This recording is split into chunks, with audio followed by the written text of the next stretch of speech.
एक समय की बात है, बलरामपुर नाम के गांव में सोहन नाम का एक गरीब किसान अपनी पत्नी रूपवती और बूढ़ी माँ के साथ रहा करता था। सोहन की एक छोटी सी बेटी थी जिसका नाम मुन्नी था। सोहन अपने परिवार का भरण पोषण गांव के मुनीम जी के यहाँ मजदूरी करके किया करता था। सोहन का घर का गुजारा बहुत मुश्किल से हो पाता था। सोहन के पास थोड़ी सी जमीन थी जिस पर रूपवती दिन भर मेहनत करके तरह तरह के फसल उगाती और गांव के बाजार के दिन सब्जियां और फल बेचा करती थी।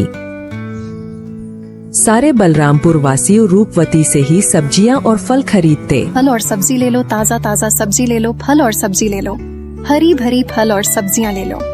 हरी भरी सब्जियां 20 रुपए किलो, सिर्फ 20 रुपए किलो फल और सब्जियां ले लो। अरे रूपवती कैसी हो? घर में सब ठीक तो है ना? और मुन्नी कैसी है? मदन काका, मैं ठीक हूँ और घर में भी सब ठीक ही है और मुन्नी भी बिल्कुल ठीक है काका।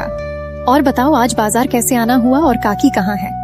क्या बताऊं रूपवती, तुम्हारी काकी किसी काम से दूसरे गांव गई है। इस कारण रसोई का सारा काम मुझे ही करना पड़ रहा है। तो सोचा क्यों ना आज बाजार से सारा सामान लेते चलूं। अच्छा तो ये बात है मदन काका। अच्छा रूपवती, तुम ये बताओ टमाटर कैसे किलो बेच रही हो? रोज की तरह 20 रुपए किलो ही बेच रही हूँ काका।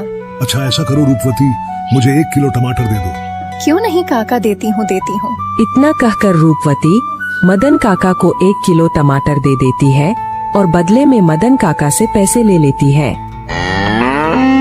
रूपवती के खेत में एक पुराना कुआं भी था जो सालों भर सूखा ही रहता। उस कुएं में एक बूंद पानी भी नहीं था। इस कारण रूपवती दूसरे गांव वालों के कुएं का पानी अपने खेतों की सिंचाई और खेती के लिए इस्तेमाल करती थी। अपने कुएं से पानी लेते देखकर कुएं के मालिक हरिदास को रूपवती से बहुत जलन होती थी। एक दिन जब रूपवती अपने खेतों में मेहनत से काम कर रही थी, तभी वहां कुएं का मालिक हरिदास आता है और रूपवती से कहता है, अरे रूपवती कैसी हो? खेतों का काम कैसा चल रहा है? मैं ठीक हूँ हरिदास चाचा, खेतों का काम भी ठीक ही चल रहा है। मैं यह कह रहा था रूपवती कि मैं तुम्हें बहुत सालों से अपने कुएं का पानी देता आ रहा हूँ। अब मैं तुम्हें अपने कुएं का पानी नहीं दे सकता क्योंकि गर्मियों का समय आने वाली है और मेरे कुएं में पानी बहुत कम हो गया है। लेकिन हरिदास चाचा, अभी तो गर्मियों का समय आने में 2-3 महीने बाकी है। तब तक मैं अपनी खेतों का काम कैसे करूँगी? आप ही बताइए चाचा। मैं कुछ नहीं जानता रूपवती, ये तुम्हारी दिक्कत है, तुम अपना समझो। मैं तुम्हें अपने कुएं का पानी नहीं दे सकता। यह सुनकर रूपवती मन ही मन बहुत दुखी हो जाती है और घर जाकर अपने पति सोहन को सारी बातें बताती है। यह क्या हो गया भाग्यवान, यह क्या परेशानियां पड़ी? अब हमारा घर का गुजारा कैसे होगा? आप चिंता ना करो भाग्यवान, ऊपर वाला सब देख रहा है। प्रभु हमारी मदद जरूर करेंगे। अच्छा ठीक है रूपवती, तुम जाकर आराम करो, मैं हरिदास काका से मिलकर आता हूँ। यह कहकर सोहन हरिदास काका से मिलने उनके घर की ओर निकल पड़ता है। हरिदास काका, अरे ओ हरिदास काका, घर में हो कि नहीं? अरे कौन है भाई? रुको आता हूँ। अरे सोहन, तुम हो, मेरे घर कैसे आना हुआ? हरिदास काका, मुझे रूपवती ने बताया कि आपने हमें कुएं का पानी देने से मना कर दिया। हाँ सोहन, यह बात सच है कि मैंने रूपवती को अपने कुएं का पानी लेने के लिए मना कर दिया। ऐसा क्या हो गया हरिदास काका? देखो सोहन, मैं तुम्हें कई सालों से अपने कुएं का पानी देता आ रहा हूँ और इस बार गर्मियों का समय आने वाली है। इस कारण मेरे कुएं का पानी बिल्कुल सूख कर कम हो गया है। अगर मैं तुम्हें अपने कुएं का पानी देता हूँ तो मुझे गर्मियों में बहुत परेशानी होगी। लेकिन हरिदास काका, अभी तो गर्मियों आने में 2-3 महीने का समय है, तब तक मेरे खेतों का क्या होगा? मैं कुछ नहीं जानता सोहन, मैंने रूपवती को भी कहा था कि यह तुम्हारी समस्या है।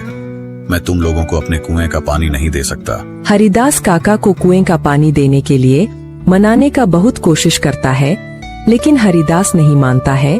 फिर सोहन दुखी होकर थक हार के अपने घर की ओर निकल पड़ता है। क्या हुआ?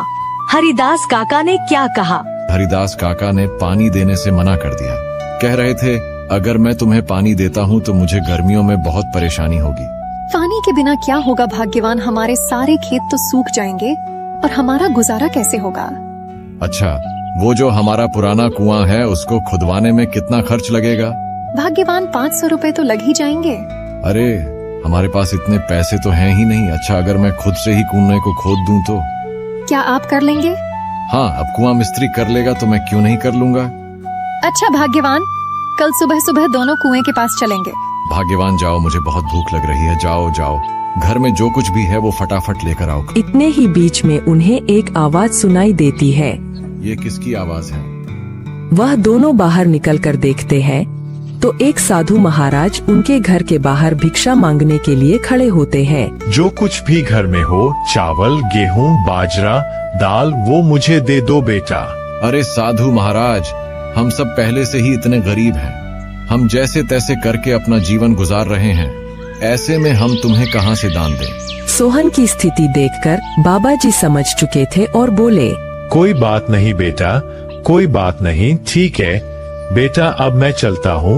मैं किसी और के घर में भिक्षा मांग कर खा लूंगा। अरे रूपवती, हमारे घर में बाबा को देने लायक कोई भोजन है क्या? भाग्यवान, हमारे घर में बाबा को देने लायक कुछ भी नहीं है। केवल थोड़े से चावल थे जो तुम्हारे लिए बचा कर रख दिए थे। अगर वह बाबा को दे देंगे तो तुम्हें भूखा रहना पड़ेगा। रुकिए बाबा, भाग्यवान जाओ और मेरे हिस्से का भोजन है वो जाकर बाबा को दे दो। लेकिन भाग्यवान, अगर मैंने आपके हिस्से का चावल बाबा को दे दिया तो तुम्हें भूखा रहना पड़ेगा। तुम उसकी चिंता मत करो भाग्यवान। अगर वैसे भी अगर मैं बाबा को भूखा जाने दूंगा तो मेरे गले से भोजन नहीं उतरेगा। जाओ, वो भोजन लेकर आओ। सोहन की पत्नी सोहन के अनुसार सोहन के हिस्से का भोजन बाबा को दे देती है। धन्यवाद बेटा, धन्यवाद। भले ही तेरे अभी बुरे दिन चल रहे हैं, मगर ऊपर वाला सब देख रहा है। वह एक दिन तेरी अवश्य सुनेगा। फिर अगले दिन सुबह सुबह दोनों सोहन और उसकी पत्नी रूपवती अपने कुएं की खुदाई करने अपने खेत की ओर चल देते हैं। देखो रूपवती, देखो हमारे कुएं में तो एक भी बूंद पानी नहीं है। अब भाग्यवान, प्रभु हमारी कौन सी परीक्षा ले रहे हैं? फिर सोहन कुएं में नीचे उतरकर कुएं की खुदाई शुरू कर देता है।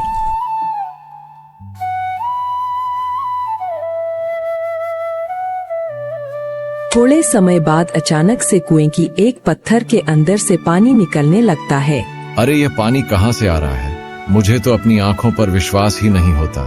मुझे तो लगता है कि यह सब मेरे अच्छे कर्मों का फल है जो मुझे मिला। भगवान सही कह रही थी और बाबा जी भी सही कह रहे थे कि तुम्हारे कर्मों का फल तुम्हें अवश्य मिलेगा। ऊपर वाले ने मेरी सुन ली। अब मैं इस पानी से मैं अपनी खेत की सिंचाई अच्छी तरह से कर सकूंगा। सोहन बहुत खुश हो जाता है और ऊपर जाकर रूपवती से कहता है, भाग्यवान, प्रभु ने हमारी सुन ली। नीचे पत्थर से पानी निकल रहा है। क्या आप सच कह रहे हो भाग्यवान? प्रभु ने हमारी सुन ली। अब हमें खेती करने में कोई परेशानी नहीं होगी। तो दोस्तों, आपने देखा, जो अच्छा कर्म करता है उसके साथ हमेशा अच्छा ही होता है।